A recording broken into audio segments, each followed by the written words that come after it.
Je commence par modéliser une planche de test avec différents ajustements, différentes cotes, qui me permettront donc de pouvoir y insérer les composants de manière à avoir le moins de jeu possible. Puis je fais en sorte de pouvoir usiner cette pièce sur la CNC.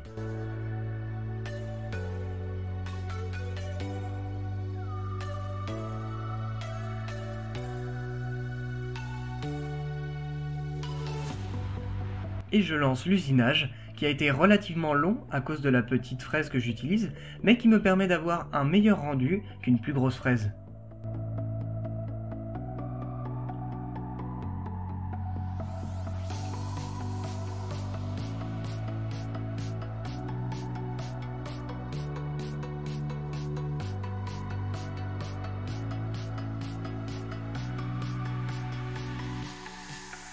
Et voilà ce que l'on obtient après un léger ponçage pour ébavurer la pièce.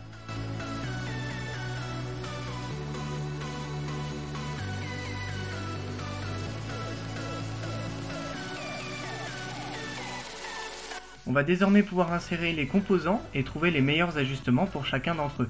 Je ne vous mets pas les liens en description puisqu'ils sont presque tous expirés, mais vous pouvez les trouver assez facilement sur eBay, Banggood, etc.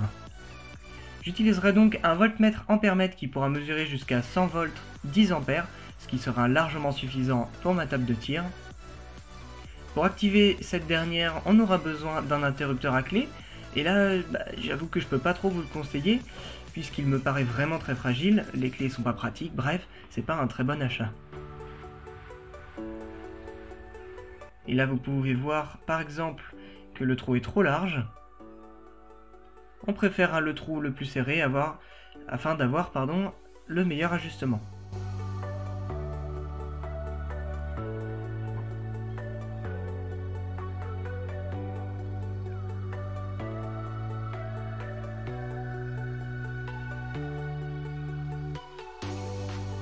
Afin de placer toutes les LED, j'utilise ces supports qui sont quand même sacrément stylés, on va pas se mentir. De toute manière, l'effet bois est toujours réussi, hein. Et en plus de ça, ils sont quand même vraiment très pratiques.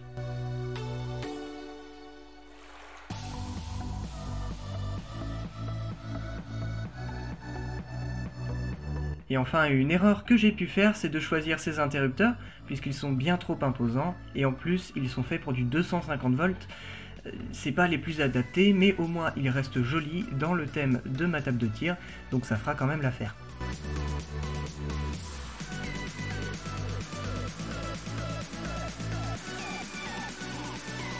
Une fois de plus, le trou le moins large est le meilleur.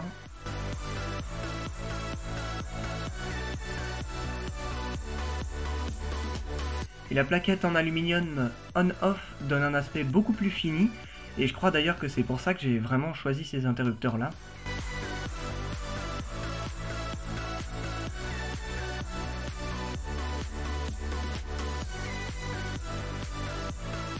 Ils ont aussi la possibilité d'y ajouter des protections étanches, mais je ne les mettrai pas, encore une fois, pour des questions d'esthétisme.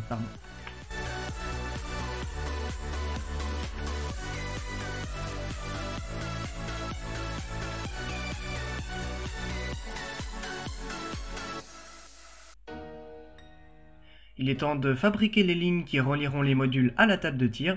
Pour cela, j'utilise deux câbles téléphoniques contenant chacun 8 câbles de 0,5 mm², ce qui est le minimum en termes de section pour une table de tir. Et chaque ligne fait environ 25 mètres. En parallèle, je lance l'usinage de la face du devant qui me permettra d'y placer tous les composants. Je l'ai d'ailleurs modélisé à l'aide de la planche de test qu'on a vue auparavant. Une fois l'usinage et un léger ponçage, on peut placer tous les composants, et bordel qu'est-ce que c'était long.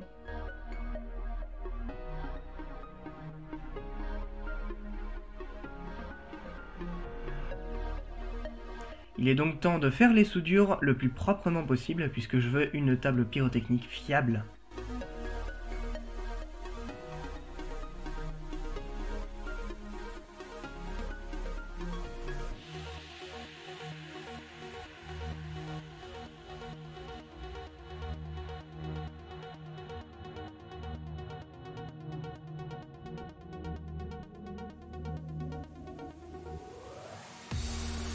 Voilà, les soudures sont terminées, on peut voir qu'il y a pas mal de câbles au niveau des sorties.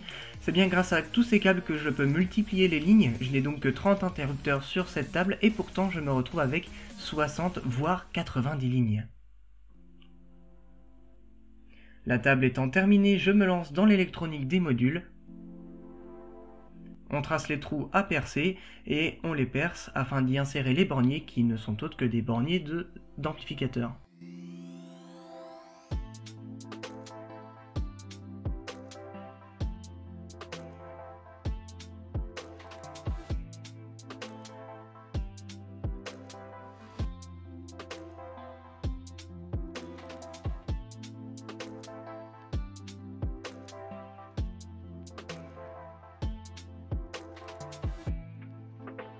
On peut voir que les vis sont légèrement trop longues, donc on les raccourcit à la disqueuse ou à la meuleuse, je ne vais pas rentrer dans le débat, vous appelez ça comme vous voulez.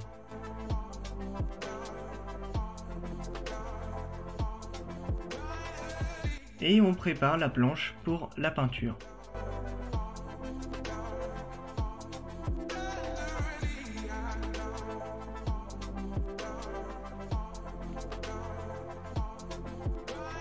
Une fois la peinture sèche, on remet en place les borniers et on commence par relier tous les mois ensemble. Ensuite, chaque ligne est associée à chaque bornier, sans se tromper bien évidemment.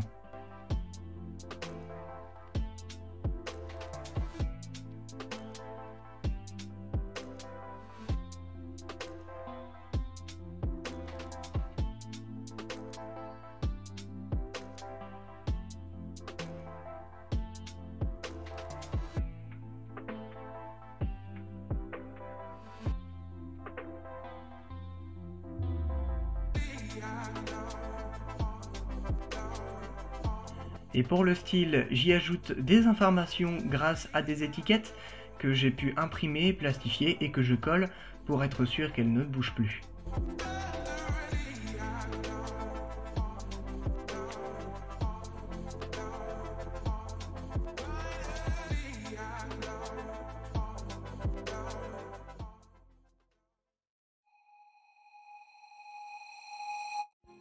Bien, alors la première chose à savoir pour cette table de tir, c'est qu'elle est alimentée par un bon gros bloc batterie, donc de 2 batteries assemblées en série qui nous donnent 24 volts. Ce sont des batteries au plomb, donc c'est relativement lourd. Ensuite, on trouve 2 modules, le module 1 et le module 2, qui sont tous les deux des modules de 15 lignes. Voilà, donc avec les fameux borniers d'ampli. Alors, une fois que j'ai enlevé le module de sa boîte, on a donc une bobine en fait, tout simplement, d'imprimante 3D de filament, sur laquelle j'ai mis mon câble téléphonique, donc ma ligne de 25 mètres, qui est, je trouve, relativement suffisante pour tirer du 25, 30, voire du 50 mm. Maintenant, on va passer à la table de tir en elle-même, la WFS30. Voilà, donc toutes les étiquettes, je les ai réalisées sur mesure pour cette table de tir, évidemment. Ici, on a les sorties. Donc, alors, attends. Voilà, donc je disais, on a les sorties. Alors, vous voyez qu'il me manque 2 connecteurs, mais voilà, on fait 100. Donc, module 1 et module 2, donc 15 lignes, 15 lignes.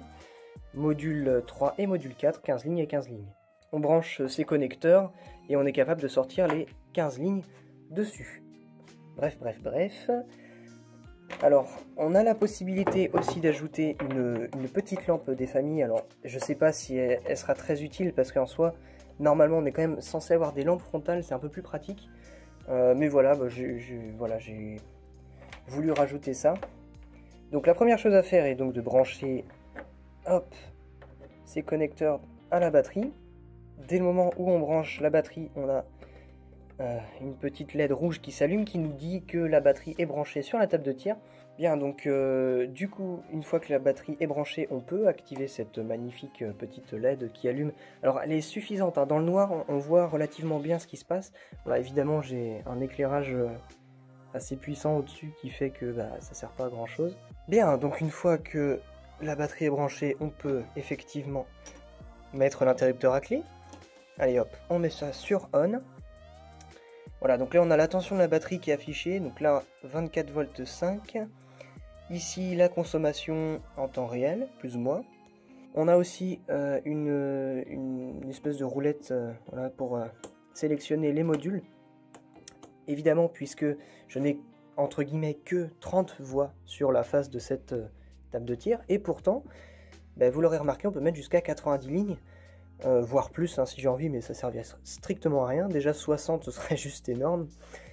En fait, tout simplement, voilà, donc imaginons que je tire mes 30 premières lignes. Paf, paf, paf. Là, j'arrive à la 30. Et du coup, je vais passer à la 31. Eh bien, il suffit de tourner cette molette pour passer en 3, 4. Donc, module 3, 4. Et là, à partir de là, on revient à 0. On part sur la ligne 1 du module 3. Et du coup, ça correspond à la ligne 31. Donc, c'est pour ça que c'est relativement pratique. Alors, ça demande quand même, comment dire, de s'y prendre à l'avance et de savoir quoi faire. Parce que du coup... voilà, il y a quelques petites manips, surtout avec le stress et tout, mais c'est quand même relativement simple et assez pratique. Donc voilà, je trouve ça assez satisfaisant. Ensuite, sur chaque ligne, on a donc un interrupteur de sélection de la ligne. Autrement dit, si on veut tirer, on peut sélectionner la ligne. Et à partir de là, on va pouvoir tirer, donc appuyer sur le bouton Fire. Paf, la LED rouge, elle s'allume. Donc c'est-à-dire que la ligne qu'on a sélectionnée, on a bien envoyé du courant, c'est ce que ça nous dit. Ensuite, on peut sélectionner du coup plusieurs lignes. Donc là, 4 par exemple, hop, je tire et les 4 partent en même temps. Alors ça, c'est pas très utile, mais bon, ça vient surtout du fait que j'ai pas mis d'interrupteur. Voilà, en fait, ils reviennent pas manuellement à leur position de départ. Voilà, donc là, j'ai fixé 2 inflammateurs, donc sur la ligne 1 et sur la ligne 2. Donc, si on fait le test ligne, normalement... Ah, d'accord. Donc la ligne 1 est bonne, et là on peut voir que la ligne 2 est mauvaise. C'est génial. Ok, donc j'ai remis l'inflammateur correctement. Et donc là, on a donc les 2 lignes qui sont ok. Donc, pour le tir, on sélectionne la première voie. Et là, alors, je vais essayer de filmer le filament. Feu. Voilà, donc voilà, ça crame lentement parce que c'est un filament assez épais. Ensuite, on peut sélectionner la ligne 2. Donc là, on peut voir normalement voilà, que la ligne 1 est désactivée, entre guillemets. Puis, la ligne 2. Paf. Voilà, tout fonctionne bien, tout est nickel. Je pense pas m'en servir très fréquemment parce que les artifices ça coûte extrêmement cher. En plus, les inflammateurs, donc là j'en ai quelques-uns des inflammateurs voilà, faits avec cette petite bille inflammable. Ça aussi ça coûte très cher donc je vous ferai une vidéo test avec pas mal de petits artifices, mais étant donné les conditions actuelles, je peux pas trop vous le faire pour l'instant. C'est quand même relativement compliqué. N'hésitez pas à lâcher un commentaire, un like, un abonnement, pourquoi pas. Ça me ferait relativement plaisir, effectivement. En tout cas, nous on va se retrouver pour une prochaine vidéo dans laquelle je vous montrerai comment j'ai fabriqué le micro avec lequel j'ai enregistré ces voix off pour donc, cette vidéo. Et puis en espérant que je puisse faire une vidéo test de cette table de tir dans pas trop longtemps. Bref. Abonnez-vous. Salut.